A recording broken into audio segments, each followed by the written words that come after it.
আপনি কি কখনো লক্ষ্য করেছেন জীবনে এমন একটা সময় আসে যখন বাইরে থেকে মনে হয় সব কিছু মোটামুটি ঠিকই আছে, কিন্তু ভিতর থেকে যেন কিছুই ঠিক নেই। ঘুম হচ্ছে কিন্তু ঘুমিয়ে উঠেও ক্লান্তি কাটছে না। মানুষ আপনার পাশে ঠিকই আছে, কিন্তু মনে হচ্ছে আপনি একা। আগের মতো ছোটোখাটো বিষয় উপভোগ করতে পারছেন না। একটা মানসিক চাপ, অজানা চাপ যেন সবসময় আপনার মাথার ওপর পড়ছে। কাজ করছেন অথচ মনে হচ্ছে আপনার পরিশ্রমের তুলনায় ফল আসছে না। বারবার মনে হচ্ছে আমি কি ভুল করছি। আর ঠিক এই সময় যদি আপনার জীবনে সাড়ে সাথী চলতে থাকে তখন অনেকেই বলে সব শনির দোষ। কিন্তু এখানেই আজকের ভিডিওর আসল প্রশ্ন, সাড়ে সাথী কি সত্যি আপনার জীবনে সমস্যা তৈরি করে, নাকি সাড়ে সাথীর সময় যে পরিবর্তনগুলো আমরা ফিল করি তার একটি বড় অংশ আমাদের হিউম্যান সাইকোলজি, স্ট্রেস রেসপন্স এবং বিহেভিয়ার প্যাটার্নের সঙ্গে সম্পর্কিত? আর যদি তাই হয়, তাহলে সাড়ে সাতির কিছু অজানা সমস্যা কেন এত গভীরভাবে মানুষের জীবনকে প্রভাবিত করছে? দেখুন, সাড়ে সাতিতে যে সমস্যাগুলো মানুষের জীবনে আসে তার মধ্যে তো প্রত্যেকেই কম বেশি সমস্যাগুলো জানেন, এবং আমরাও আগের ভিডিওগুলোতে আলোচনা করেই দেখেছি যে অর্থের সমস্যা, সম্পর্কের সমস্যা, এগুলো তো আসবে। কিন্তু এই ভিডিওর মূল বিষয়বস্তু হলো অজানা কোন কোন সমস্যা আসতে পারে সাড়ে সাতিতে। এবং অবশ্যই কিন্তু মন দিয়ে পুরো ভিডিওটাকে কিন্তু ভালো করে দেখে নেবেন। এবং যাদের সাড়ে সাতি চলছে 2026 সাল, আমি বলছি, যেমন কুম্ভ রাশির শেষ পর্যায়ে, মীন রাশির মধ্যবর্তী 2.5 বছর চলছে, মেষ রাশির প্রথম 2.5 বছর চলছে, অবশ্যই কিন্তু দেখবেন। এবং এটাও বলে দিচ্ছি, সাড়ে সাতি কিন্তু রাশি ধরে হয়, লগ্ন ধরে কিন্তু নয়। এবং অবশ্যই আজকের ভিডিওতে আমরা সাড়ে সাতিকে দেখব 3টি আলাদা লেন্স দিয়ে। এক হচ্ছে অ্যাস্ট্রোলজির অ্যাঙ্গেলে দেখব, 2 হচ্ছে সাইকোলজির অ্যাঙ্গেলে দেখব, এবং সায়েন্সের অ্যাঙ্গেলে দেখব। আর ভিডিওর শেষে আমাদের বিশ্বাস আছে আপনি বুঝতে পারবেন সাড়ে সাতিকে ভয় পাওয়ার বদলে কীভাবে এটাকে নিজের জীবনের পুনর্গঠনের একটা সময় হিসেবে দেখা হয়। হ্যাঁ, একটা আশ্চর্য হলেন বলতে, সাড়ে সাতি আবার কীভাবে মানুষের জীবনকে পুনর্গঠন করতে পারে, রিকনস্ট্রাক্ট করতে পারে? তাহলে পুরো ভিডিওটা শুনুন, নিশ্চয়ই বুঝতে পারবেন। ট্রু সায়েন্টিফিক অ্যাস্ট্রোলজি ইউটিউব চ্যানেলে আপনাদের প্রত্যেককে ওয়েলকাম জানাচ্ছি। চলুন শুরু করা যাক, আর কথা বাড়াবো না। প্রথমেই বুঝে নেওয়া যাক সাড়ে সাতিটা কী। অ্যাস্ট্রোলজিতে সাড়ে সাতি বলতে সাধারণভাবে বোঝানো হয় জন্মচন্দ্রের রাশি থেকে শনির ট্রানজিট যখন 12 নম্বর রাশি অর্থাৎ দ্বাদশ ঘর, এবং জন্মরাশি প্রথম ঘর, এবং দ্বিতীয় রাশি দ্বিতীয় ঘরের ওপর দিয়ে শনি ট্রানজিটে থাকে, তখন এই 3টি রাশির ওপর দিয়ে সাড়ে সাতি চলতে থাকে।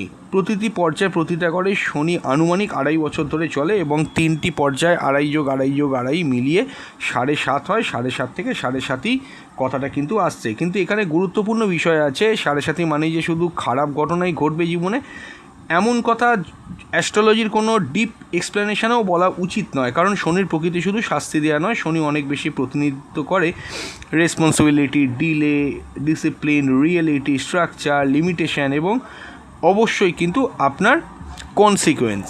তাহলে আপনি যে জিনিসগুলো এতদিন এড়িয়ে যাচ্ছিলেন আপনার জীবনে সাড়ে সাতি আসার আগে, সেগুলোর মুখোমুখি হওয়ার সময় হিসেবেও কিন্তু শনির সময়কে ব্যাখ্যা করা যায়। আসুন, প্রথম যে অজানা সমস্যা মানুষের জীবনে আসে সেটি নিয়ে আলোচনা করা যাক, যেটা আপনারা এগ্রি করবেন আমরা জানি, বা আমিও বলতে পারি, কিছুই ভালো লাগছে না, অর্থাৎ ইমোশনাল উইথড্রল। সাড়ে সাতির সময় অনেক মানুষ বলে আগের মতো বন্ধুদের সঙ্গে কথা বলতে ভালো লাগে না, সোশ্যাল গ্যাদারিংয়ে যেতে ইচ্ছে করে না, একটা সময় কারোর সঙ্গে কথা বলতে ইচ্ছে করে না। এখানে জ্যোতিষীয় ব্যাখ্যা চন্দ্র ভীষণ গুরুত্বপূর্ণ। দেখুন, সাড়ে সাতি চললে মন মানসিকতা কেন ভারাক্রান্ত হয়ে যায়, একটা জিনিস স্পষ্টভাবে বুঝে নিন। আপনারা ইন্টারনেট গুগলেও দেখতে পারেন, শনিকে লুকসটা হচ্ছে আপনার একটা বিরাট বড় গ্রহ, তার চারপাশে বলয় আছে, এবং চন্দ্র হচ্ছে একটা ছোট্ট গ্রহ। চন্দ্রের ওপর সাড়ে সাতি হয়। সাড়ে সাতি চললে মানুষের মন কেন ভালো থাকে না? চন্দ্র হচ্ছে মন মানসিকতার গ্রহ, এবং শনির ওই বলয়াকার প্রভাব যখন পুরোপুরি চন্দ্রের ওপর এসে পড়ে, তখন শনির ওই প্রভাবটা চন্দ্র ঠিক নিতে পারে না, যে কারণে চন্দ্র ডিফেক্ট হয়ে যায় বা ড্যামেজ হয়। ড্যামেজ হওয়ার জন্য আমাদের মন মেজাজ সাড়ে সাতের সময় ভালো থাকে না। এবার দেখুন, একটা কথা বলি, শনির সঙ্গে চন্দ্রের সম্পর্ককে অনেকে কিন্তু জ্যোতিষীয় ভাষায় ইমোশনাল হেভিনেস বলেছে। মানসিকভাবে খুব ভারাক্রান্ত হয়ে গেলে শনি চন্দ্রের কানেকশান থাকবেই। কিন্তু সাইকোলজি কী বলছে? দীর্ঘস্থায়ী স্ট্রেসের সময় মানুষ অনেক সময় সোশ্যাল ইন্টারাকশান কমিয়ে দিতে পারে, কারণ তখন মস্তিষ্ক এনার্জি কনজার্ভ করতে চায়। অর্থাৎ মানুষকে এড়িয়ে চলা সবসময় অহংকার নয়, কখনো কখনো সেটা হতে পারে মেন্টাল এক্সস্টেশন। তাই সাড়ে সাতির সময় আপনার যদি মনে হয় আমি একটু একা থাকতে চাই, তাহলে নিজেকে সঙ্গে সঙ্গে কিন্তু দুর্বল ভাববেন না। তবে যদি দীর্ঘদিন ধরে সব সম্পর্ক থেকে সম্পূর্ণ বিচ্ছিন্ন হয়ে যেতে ইচ্ছে করে, দৈনন্দিন জীবন ব্যাহত হচ্ছে বা তীব্র মানসিক কষ্ট হচ্ছে, সেটাকে শুধু শনির প্রভাব বলে এড়িয়ে যাবেন না। দ্বিতীয় যে সমস্যা আসে সেটি হলো ওভার থিঙ্কিংয়ের ফাঁদ। 7:30-এর সময় আরেকটা খুব সাধারণ জনপ্রিয় একটা অভিজ্ঞতা প্রায় সবাই ফেস করে, একই চিন্তা বারবার মাথায় ঘোরা। আমার ফিউচার কী হবে, আমার চাকরি থাকবে তো, এই সম্পর্কটা টিকবে তো, আমি কি ভুল সিদ্ধান্ত নিয়েছি, আমার টাকা শেষ হয়ে যাবে না তো। একটি চিন্তা শেষ হওয়ার আগেই আর একটা চিন্তা শুরু হয়ে যায়। এটাই তৈরি করতে পারে অবশ্যই কিন্তু আপনার মাইন্ডের ক্ষেত্রে ওভার থিঙ্কিংয়ের ফাঁদ, অর্থাৎ একই নেগেটিভ থট বারবার রিপ্লে করা। জ্যোতিষীয় ভাষায় অনেক সময় শনির সিরিয়াসনেস, রেস্ট্রিকশান এবং ডিপ ইন্টারপ্রিটেশনের প্রতীক হিসাবে কিন্তু দেখা হয়। আর সাইকোলজিক্যাল পার্সপেক্টিভ থেকে দেখলে অনিশ্চয়তা বাড়লে মানুষের মাইন্ড অনেক সময় ভবিষ্যৎ নিয়ে বারবার অবশ্যই কিন্তু আপস অ্যান্ড ডাউনসের মধ্যে চলে। মস্তিষ্ক ভাবতে থাকে আগে থেকেই সব সম্ভাব্য বিপদ চিন্তা করে ফেলি। সমস্যা হচ্ছে সবসময় যদি বেশি চিন্তা করেন, সবসময় বেশি প্রস্তুত হওয়া যায় না, বরং ডিসিশন এবং অ্যাংজাইটি বাড়তে থাকে। তাই 7:30-এর সময় একটি গুরুত্বপূর্ণ প্রশ্ন করুন, আমি কি সমস্যার সমাধান করছি নাকি শুধু সমস্যাটাকে নিয়ে চিন্তা করছি। এই দুটো এক জিনিস নয়। 7:30 ক্ষেত্রে ম্যাক্সিমাম ক্ষেত্রে মানুষ বা যাদের 7:30 চলে খারাপ পেস, তারা যেটা করে 7:30 জিনিসগুলো নিয়ে কিন্তু সমস্যা নিয়ে কিন্তু সারাক্ষণ ভাবতে থাকে এবং সমাধানের দিকে তারা যায় না। এটা কিন্তু খুব খারাপ প্রভাব। এটা কিন্তু মনে রাখতে হবে, 7:30-এর সময় আপনাকে সমস্যা নিয়ে শুধু ভাবলেই হবে না, সমস্যার সমাধানও করতে হবে। থার্ড যে অজানা সমস্যা 7:30-তে আসবে সেটা হলো ডিলেকে ফেলিওর মনে করা। জানেন আপনারা এটা প্রত্যেকেই, 7:30 বা শনির কোনো সমস্যা মানেই আপনার সব জিনিসকে ডিলে করাবে, লেট করাবে, একটা স্ট্রাগলের মধ্যে দিয়ে নিয়ে যাবে। শনির সঙ্গে অ্যাস্ট্রোলজিতে একটা শব্দ খুব বেশি যুক্ত হয়, সেটা হচ্ছে ডিলে। কাজ হচ্ছে কিন্তু অত্যন্ত দেরিতে হচ্ছে, প্রমোশন হচ্ছে কিন্তু অনেক সময় লাগছে, ব্যবসায় ফল আসছে কিন্তু খুব স্লো, সম্পর্কে কমিটমেন্ট আসছে কিন্তু সময় লাগছে। তখন আপনি কী ভাবছেন, আমার জীবন আটকে গেল। কিন্তু এখানে হিউম্যান সাইকোলজির একটি গুরুত্বপূর্ণ বিষয় আছে। আমরা অনেক সময় ডিলেড রিওয়ার্ডকে ফেলিওর হিসেবে ইন্টারপ্রিট করি। ধরুন দুজন মানুষ একসঙ্গে কাজ শুরু করতেই পারে, একজন 3 মাসে ফল পেলেও আর একজন 1 বছরে। দ্বিতীয় ব্যক্তি যদি ভাবেন আমার দ্বারা কিছু হবে না, তাহলে সমস্যা শুধু এক্সটার্নাল ডিলে নয়, তার সঙ্গে যুক্ত হচ্ছে সেলফ জাজমেন্ট। আর এই সেলফ জাজমেন্ট থেকে তৈরি হতে পারে লো কনফিডেন্স, ফ্রাস্ট্রেশন, ইম্পালসিভ ডিসিশন, নতুন সমস্যা। তাই শনির সময়ে একটি বড় শিক্ষা হতে পারে যেটা হয় সাধারণভাবে, slow progress is still progress. একটা জিনিস মাথায় রেখে দেবেন, যাদের 7:30 চলছে আগেই মাথায় ঢুকিয়ে নিন, আপনার সমস্ত কিছু কিন্তু খুব স্লো হবে। এটা মাথায় রেখে দিন। আটকে গেলেও ওটার পেছনে কিন্তু চেষ্টা ছাড়বেন না, এটা কিন্তু মাথায় রাখবেন। ধরুন কেউ চাকরির চেষ্টা করছেন, ডিলে হচ্ছে, চেষ্টা করুন। রিলেশনশিপে স্ট্রাগল হচ্ছে, মাথা ঠান্ডা রেখে অ্যাডজাস্ট করার চেষ্টা করুন। 4 নম্বর সমস্যার কথা উল্লেখ করব, তার আগে বলবো যারা কনসালটেশন করাতে চাইছেন স্ক্রিনে দেওয়া নাম্বারে হোয়াটসঅ্যাপ করে বুকিং করুন। বাড়িতে বসে অনলাইনে ডিটেল প্রেডিকশন পাবেন, কোনো সামান্য আলোচনা না, ডিটেল প্রেডিকশন পাবেন এবং 100% সিকিউরিটি, গোপনীয়তা মেনটেন করেই হবে। এমন নয় কি আমাদের চেম্বারে এসে দেখালে আলাদা ফেসিলিটি পাবেন। বহু মানুষ দূর দূরান্ত থেকে আমাদের সঙ্গে অনলাইনে কনসালটেশন করিয়ে তারা ভালো আছেন, আপনিও পারবেন। এবং শুধুমাত্র হোয়াটসঅ্যাপ করুন, আপনার ডেট টাইম প্লেস দিন, বুকিং কনফার্ম করুন। অবশ্যই আমরা একদিন পর আপনাদেরকে কল করে আপনাদের সমস্যা নিয়ে ডিটেলেই ডিসকাশন করে দেবো। টু দ্য পয়েন্ট অ্যান্সার পাবেন একদম সঠিকভাবে। প্রত্যেকটা মানুষ অনেক উপকৃত এবং এমন নয় আমাদের কাছে এলে আমরা রেমিডির কোনো লিস্ট ধরিয়ে দিই, এরম ব্যাপারটা নয়। বহু মানুষ আছে সায়েন্টিফিক রেমিডি করেও এবং অবশ্যই কিন্তু টাইম ফ্রেম মেনটেন করে তারা কিন্তু খুব ভালো আছে। আপনিও দেরি করবেন না, যদি মনে করেন আমাদের সঙ্গে সায়েন্টিফিক পদ্ধতিতে কনসালটেশন করবেন। জীবনের বিভিন্ন রকম তো দেখুন সমস্যা থাকে, তো সেরকমভাবে আপনি যদি মনে করেন আমাদের সঙ্গে ডিসকাস করবেন, অবশ্যই কিন্তু হোয়াটসঅ্যাপ করে বুকিং করে নেবেন। বুকিংটা মাস্ট, কেউ কল করবেন না, এগেন বলছি, বুকিং করে আমাদের কাছ থেকে দেখিয়ে নিতে পারেন। হ্যাঁ, অজানা সমস্যা নাম্বার 4, রিলেশনশিপে ঠান্ডা হয়ে যাওয়া। যে সম্পর্ক চলে, এটা রিলেশনশিপের ভিডিওটাতেও বলেছিলাম যে 7:30 সময় অনেকের সম্পর্কে ক্ষেত্রে অদ্ভুত পরিবর্তন দেখা যায়। প্রেম আছে কিন্তু এক্সপ্রেশন কমে যাচ্ছে, কথা হচ্ছে কিন্তু ইমোশনাল কানেকশান কম হচ্ছে। একজন বলছে তুমি আগের মতো নেই, অন্যজন বলছে আমি শুধু একটু টায়ার্ড। এখানে একটা গুরুত্বপূর্ণ সাইকোলজিক্যাল মেকানিজম কাজ করতে পারে, স্ট্রেস স্পিল ওভার, অর্থাৎ কাজের stress, financial pressure, family responsibility বা ফিউচার অ্যাংজাইটি এসে গেলে রিলেশনশিপের ওপর একটা প্রভাব পড়ে। ফলে মানুষ নিজের ইমোশনাল ক্যাপাসিটি হারিয়ে ফেলতে পারে। তখন ভালোবাসা কমে গেছে বলে মনেও হতে পারে, আসলে কখনো কখনো কমে যায় ইমোশনাল এনার্জি। দেখুন, আপনি যদি কারোর সঙ্গে সম্পর্কে থাকেন আর আপনার যদি 7:30 চলে, ওপর দিকে আপনার যে পার্টনার তাকেও কিন্তু বুঝতে হবে আপনার সাড়ে সাথেই চলছে, আপনার সময়টাও কিন্তু সঠিক যাচ্ছে না। তাই মিস ইন্টারপ্রিট বা ভুল বোঝাবুঝি প্রথমে কিন্তু তারই কর্তব্য, কারণ যার সাড়ে সাথেই চলছে না সে নিশ্চয়ই এতটা প্রেশারে থাকবে না, সেই জায়গাটা কিন্তু অবশ্যই মাথায় রেখে দিতে হবে। এইবার দেখুন, অ্যাকচুয়ালি আসলে কখনো কখনো কমে যায় ইমোশনাল এনার্জি। তাই সাড়ে সাতের সময় সম্পর্ক নিয়ে তাড়াহুড়ো করে সিদ্ধান্ত নেওয়ার আগে নিজেকে প্রশ্ন করবেন, আমি কি সত্যি এই মানুষটিকে আর ভালোবাসি না, নাকি আমি নিজেই এখন মানসিকভাবে এক্সস্টেড? এই প্রশ্নটা অত্যন্ত গুরুত্বপূর্ণ।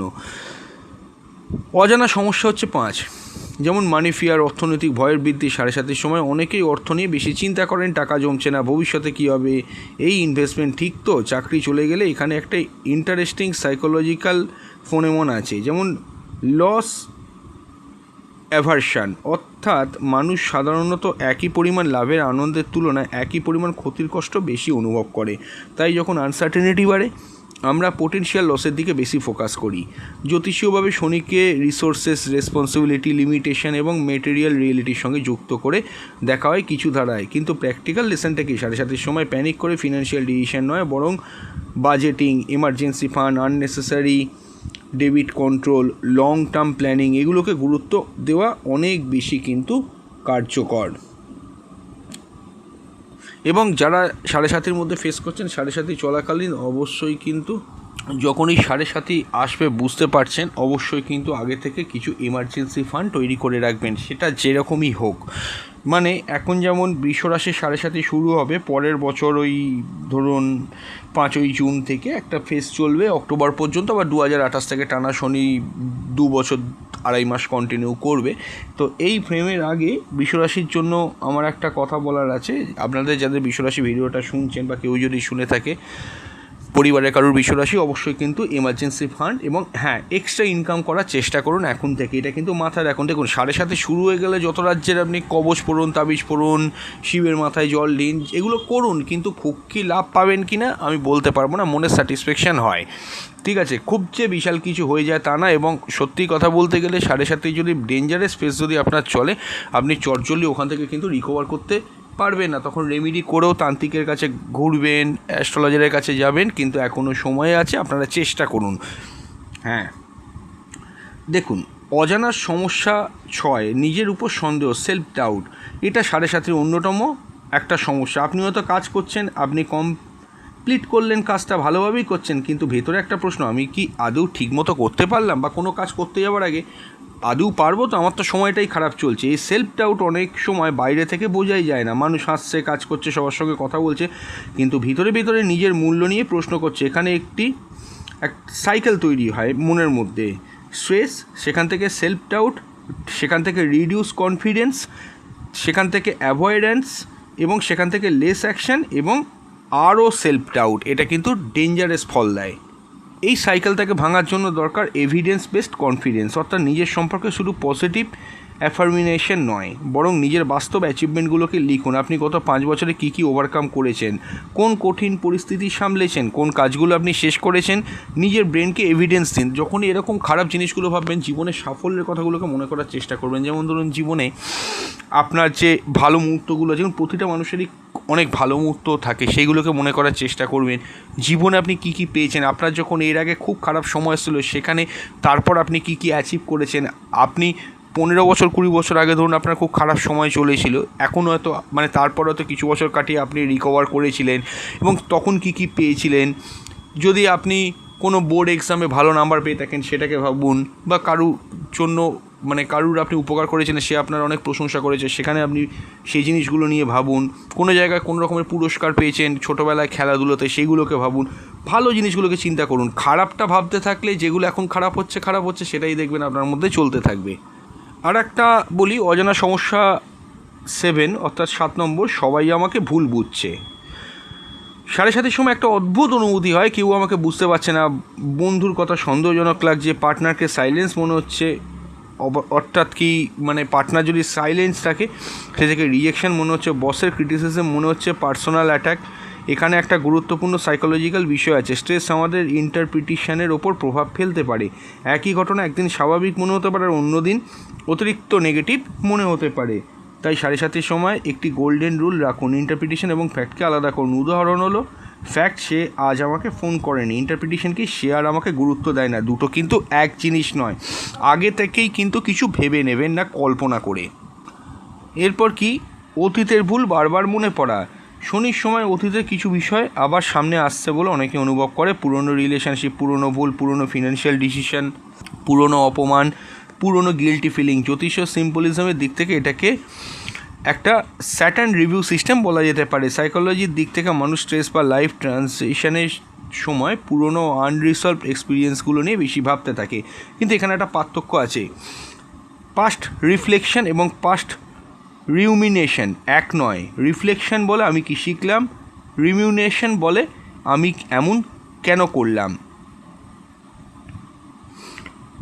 প্রথমে গ্রোথটি তৈরি করতে পারে, দ্বিতীয়টি আপনাকে কিন্তু আটকে রাখতে পারে। এবং অজানা সমস্যা নাম্বার 9 হলো আইডেন্টিটি ক্রাইসিস। আমি বলবো, তার আগে বলবো, আপনি যদি আমাদের ট্রু সায়েন্টিফিক অ্যাস্ট্রোলজি পরিবারের মেম্বার হতে চান, তাহলে আমাদের চ্যানেলে রয়েছে মেম্বার্সদের জন্য কিছু বিশেষ এবং অন্যতম অভাবনীয় সুবিধা। কী কী সুবিধা পাবেন দেখুন। প্রথমত, মেম্বার্সদের জন্য প্রতি মাসে একটা বা দুটো মেম্বার্স অনলি বিশেষ ভিডিও প্রকাশ করা হয়, যেগুলো শুধুমাত্র মেম্বার্সরাই দেখতে পারবেন। দ্বিতীয়ত, গুরুত্বপূর্ণ তিথি, নক্ষত্র, গ্রহের ট্রানজিট, পূজা পার্বণ এবং জ্যোতিষ গুরুত্বপূর্ণ সময়ের বিশেষ আপডেট মেম্বার্সদের জন্য কিন্তু আলাদাভাবে হোয়াটসঅ্যাপে পার্সোনালি পাঠিয়ে দেওয়া হয়। তৃতীয়ত, মেম্বার্সদের কাছ থেকে যে গুরুত্বপূর্ণ জ্যোতিষ বা আধ্যাত্মিক সমস্যার বিষয়গুলো আমরা পাই, সেগুলোর ভিত্তিতে বিশেষ ভিডিও তৈরি করা হয়, যাতে সেই বিষয়টি বিস্তারিতভাবে আলোচনা করা যায়। চতুর্থত, মেম্বার্সদের জন্য থাকবে মেম্বার্স অনলি বিশেষ রেমিডিয়াল গাইডেন্স, অর্থাৎ বিভিন্ন গ্রহ, তিথি বা আধ্যাত্মিক পরিস্থিতির জন্য সাধারণ ব্যবহারযোগ্য প্রতিকার এবং করণীয়। আর পঞ্চমত, মেম্বার্সদের যারা রয়েছে, মেম্বার্সরা আমাদের কাছ থেকে বিশেষ রিসার্চ বেসড অ্যাস্ট্রোলজি কন্টেন্ট পাবেন, যেখানে অ্যাস্ট্রোলজির বিভিন্ন বিষয় কারো গভীরভাবে এবং চুক্তি নির্ভরভাবে বিশ্লেষণ করা হবে। তবে একটা বিষয় অবশ্যই মনে রাখবেন, মেম্বারশিপের মাধ্যমে ব্যক্তিগত জন্মকুণ্ডলী বিচার করে দেওয়া বা এরকম কোনো একটা বা দুটো প্রশ্নের উত্তর দিয়ে দেয়, এইরকম কিন্তু এই মুহূর্তে করা হচ্ছে না। আর আপনারা যদি আমাদের এই বিশেষ মেম্বার্স পরিবারে যুক্ত হতে চান, তাহলে মাত্র 59 টাকা আমাদের চ্যানেলে মেম্বারশিপ নিতে পারেন। আমি মেনলি বলবো, অনেক রেমিডিয়াল গাইডেন্স কিন্তু পাবেন বিনা খরচায়। সেগুলো থেকে আপনারা অনেক অনেক অনেক উপকার পাবেন। যারা রেমিডি করতে পারছেন না খরচের জন্য, তারা কিন্তু অনেক উপকার পাবেন। আর আপনারা আমাদের যদি এই মেম্বার্স পরিষেবায় যুক্ত হতে চান, তাহলে অবশ্যই 59 টাকা আমাদের চ্যানেলে মেম্বারশিপ নেবেন এবং আমাদের চ্যানেলে ঢুকে জয়েন বাটনে ক্লিক করে মেম্বার হয়ে যাবেন। আর মেম্বার হওয়ার পরে অবশ্যই আমাদের হোয়াটসঅ্যাপে জানিয়ে দেবেন, তাহলে আমরা আপনাদের অফিসিয়াল গ্রুপে, অফিসিয়াল যে মেম্বার্স গ্রুপ আছে সেখানে অ্যাড করে নেব। সেখানে আপনারা মেম্বারশিপের সমস্ত গুরুত্বপূর্ণ আপডেট এবং বিশেষ তথ্য সময় মতো পেয়ে যাবেন। এবং অবশ্যই কিন্তু আমাদের হোয়াটসঅ্যাপ চ্যানেলেও জয়েন করতে পারেন। ট্রু সায়েন্টিফিক অ্যাস্ট্রোলজি বলে সার্চ মারলে হোয়াটসঅ্যাপ চ্যানেলও পেয়ে যাবেন, সেখানেও কিন্তু আপনারা ফলো করে দিতে পারেন। তাহলে আর দেরি কেন, জয়েন করুন ট্রু সায়েন্টিফিক অ্যাস্ট্রোলজি মেম্বার্স ফ্যামিলির সঙ্গে। হ্যাঁ, কোথায় ছিলাম? Identity crisis. এটা খুব গভীর একটা বিষয়। 7:30 সময় কখনো কখনো প্রশ্ন আসে, আমি আসলে কী চাই? আগে যে কেরিয়ার ভালো লাগতো, এখন আর তা ভালো লাগছে না। আগের সোশ্যাল সার্কেল এখন আর মিনিংফুল মনে হচ্ছে না। আগের লাইফস্টাইল এখন আর্টিফিশিয়াল মনে হচ্ছে। এটা সবসময় খারাপ নয়, কারণ জীবনের বিভিন্ন পর্যায়ে মানুষের আইডেন্টিটি পরিবর্তিত হয়। স্যাটার্ন সিম্বলিজমের একটি শক্তিশালী ইন্টারপ্রিটেশন হলো, যা বাস্তব নয়, সেটাকে দীর্ঘমেয়াদে ধরে রাখা কঠিন। তাই 7:30 সময় আইডেন্টিটি ক্রাইসিস কখনো কখনো আইডেন্টিটি রিস্ট্রাকচারিংয়ে পরিণত হতে পারে। তাই সর্বক্ষেত্রেই জিনিসটাকে কিন্তু খারাপ ভাববেন না। এমন নয় কি যে এরকম আগে একরকম ভালো লাগতো, এখন একরকম ভালো লাগছে বলে আপনি সেটাকে খুব খারাপ বা দোষণীয় চোখে দেখছেন, এরকম কিন্তু ব্যাপারটা নয়। আচ্ছা, অজানা সমস্যা নাম্বার 10, রেসপন্সিবিলিটি ওভারলোড। শনির সঙ্গে রেসপন্সিবিলিটি সম্পর্ক জ্যোতিষে খুব গুরুত্বপূর্ণ। এই সময় মনে হতে পারে সব দায়িত্ব আমার, ফ্যামিলি, কেরিয়ার, মানি থেকে শুরু করে পেরেন্টস, চিলড্রেন, রিলেশনশিপ, ফিউচার সব একসঙ্গে। এখানে সাইকোলজি ভাষা আমরা বলি রোল ওভারলোড। একজন মানুষ যখন একই সময় অনেকগুলো রোলের এক্সপেকটেশন পূরণ করতে চেষ্টা করে বা করছে, তখন মেন্টাল একটা প্রেশার তৈরি হয়ে যায়। তাই 7:30 একটি প্র্যাকটিক্যাল লেসন হতে পারে, সব দায়িত্ব আপনার নয়, কিছু দায়িত্ব ভাগ করতে হয়, কিছু জিনিস না বলতে হয়, আর কিছু সমস্যাকে অ্যাকসেপ্ট করতে হয় যে এগুলো এখনই সলভ করা সম্ভব নয়। এই জিনিসগুলো কিন্তু খুব ইম্পর্টেন্ট। এইবার খুব গুরুত্বপূর্ণ একটা জায়গায় আমরা ভিডিও চলে এসেছি। তাহলে কি 7:30 আসলেই মানুষের সমস্যা তৈরি করছে? বর্তমান সায়েন্টিফিক অ্যাস্ট্রোলজার যারা আছে, বৈজ্ঞানিক গবেষণা করেছে এবং শক্তিশালী একটা এভিডেন্স নেই যে শনির ট্রানজিট সরাসরি মানুষের মানসিক অবস্থা, অর্থনৈতিক পরিস্থিতি বা জীবনের ঘটনাকে কিন্তু পজ করে। অর্থাৎ অ্যাস্ট্রোলজিকে মেডিকেল ডায়াগনোসিস বা সায়েন্টিফিক্যালি প্রুভেন একটা মেকানিজম হিসেবে ব্যবহার সত্যি করা উচিত না। দুটো আলাদা সাবজেক্ট। সব কিছুটাই অনেকে লক্ষ্য করে দেখা যায় যে সায়েন্সের সঙ্গে তুলনা করতে যায়, সায়েন্সও কিন্তু অনেক ব্যাখ্যা কিন্তু দিতে পারে না। ঠিক আছে, এই রকমভাবে ব্যাপারটা ভাবার কোনো মানে হয় না। অর্থাৎ অ্যাস্ট্রোলজির ভ্যালুটা তাহলে কোন জায়গাটা, এটা আগে বুঝতে হবে। এখানে অ্যাস্ট্রোলজিকে আমরা একটি সিম্বলিক ফ্রেমওয়ার্ক হিসেবে দেখতে পারি। যেমন শনি হচ্ছে কি discipline, responsibility, delay, structure, reality. আর মুন অর্থাৎ চন্দ্র হচ্ছে emotional processing, mind related symbolism etcetera. তারপর আমরা দেখি জীবনের কোন সময় মানুষ সত্যিই বেশি রেসপন্সিবিলিটি, আনসার্টেনিটি বা ট্রানজিশনের মধ্যে রয়েছে। অর্থাৎ astrology can provide a language for reflection, কিন্তু সাইকোলজিক্যাল বা মেডিকেল সমস্যা হলে এভিডেন্স বেসড প্রফেশনাল হেল্পকে রিপ্লেস করা কিন্তু কখনো উচিত নয়। আপনার যদি আজ বিশাল মেন্টাল প্রবলেম হয়ে যায় 7:30-তে, অবশ্যই সাইকোলজিস্টের কাছে আপনাকে যেতে হবে, কিন্তু তার সঙ্গে অ্যাস্ট্রোলজি হেল্পটাও নিলে বোথ সাইডে এটা উপকার পাওয়া যাবে, কারণ দু সাইড দিয়ে হেল্প। অ্যাস্ট্রোলজির লাইন আলাদা এবং অবশ্যই কিন্তু আপনার মেডিকেল সায়েন্সের লাইন আলাদা। এবার দেখুন সবচেয়ে বড় ভুলটা কি, 7:30 চলছে তাই সবই খারাপ, এই মাইন্ডসেটটাই কখনো কখনো সবচেয়ে বড় সমস্যা তৈরি করে দেয়। ধরুন একজন মানুষ জানলেন তার 7:30 চলছে, ভালো কথা, তারপর চাকরিটা একটা ছোট্ট সমস্যা হলো, সে বলল শনির দোষ, রিলেশনশিপে ডিসএগ্রিমেন্ট হলো শনির দোষ, টাকা একটু কম হলো শনির দোষ, তারপর তার ব্রেন একটা প্যাটার্ন তৈরি করতে শুরু করলো, সব নেগেটিভ ইভেন্ট 7:30 চলছে মানে সমস্ত কিছু শনি হাতে করে করাচ্ছে।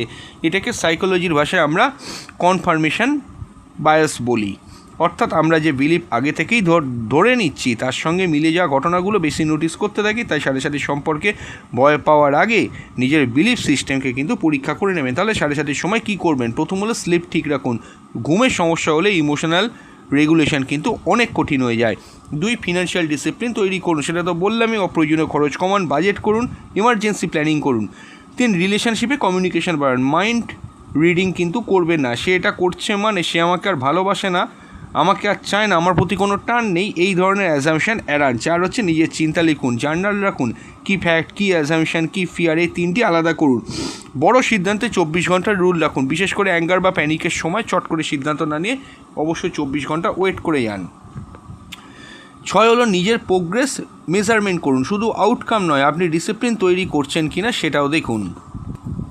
আমরা আরও একটু এগোবো ভিডিওটাকে, খুব ইন্টারেস্টিং একটা জায়গা ভিডিওটা দাঁড়িয়েছে। তার আগে বলবো যারা নীলা বা ইমিটিস সরাসরি পড়তে পারছে না তারা ইমিটিস ব্রেসলেট ধারণ করতে পারেন।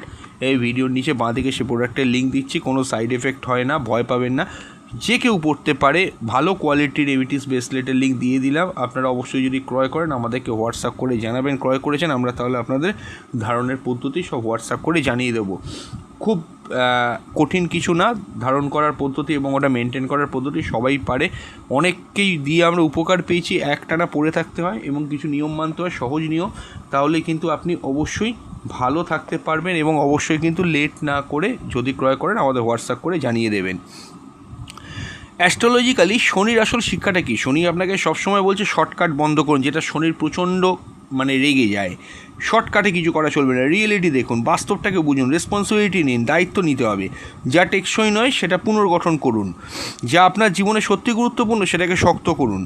তাই 7:30 শুধু দুর্ভাগ্যের 7 বছর বলে দেখলে আপনি একটা অলমোস্ট ছোট্ট একটা কথা বলছেন, দুর্ভাগ্যের পুরো বছর 7:30 যতদিন চলবে আমার খারাপ সময় চলবে।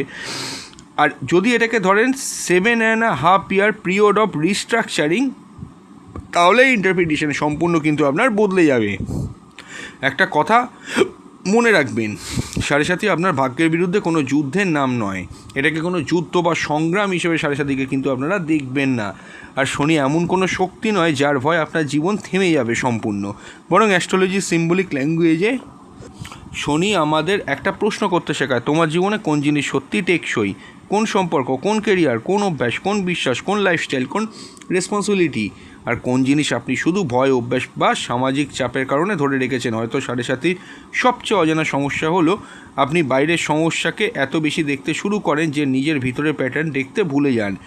আর সবচেয়ে বড় সম্ভাবনা নিজেকে নতুন করে তৈরি করার সুযোগ। তাই যদি আপনার 7:30 চলছে প্রথমে ভয় পাবেন না, নিজের জন্মছককে একটি সিম্বলিক ম্যাপ হিসেবে দেখুন, নিজের বাস্তব জীবনকে অবজার্ভ করুন, নিজের সাইকোলজিক্যাল প্যাটার্ন বুঝুন, ফিনান্সিয়াল ডিসিপ্লিন রাখুন, রিলেশনশিপে কমিউনিকেশন রাখুন, আর প্রয়োজনে কোয়ালিফাইড মেন্টাল হেলথ বা মেডিকেল প্রফেশনালের সাহায্য নিন। কারণ অ্যাস্ট্রোলজি আপনাকে প্রশ্ন করতে সাহায্য করতে পারে, কিন্তু জীবনের বাস্তব সমস্যার সমাধান হতে গেলে অ্যাওয়ারনেসের সঙ্গে অ্যাকশান লাগে, তার সঙ্গে এভিডেন্স বেসড হেল্প লাগে। এই তিনটি গুরুত্বপূর্ণ।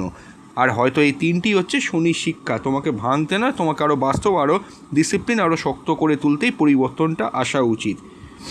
যদি আপনার সাড়ে সাতির চলে অবশ্যই লিখে দিন সাড়ে সাতি চলছে বা সাড়ে সাতির অতীতে আপনার অভিজ্ঞতা কীরকম।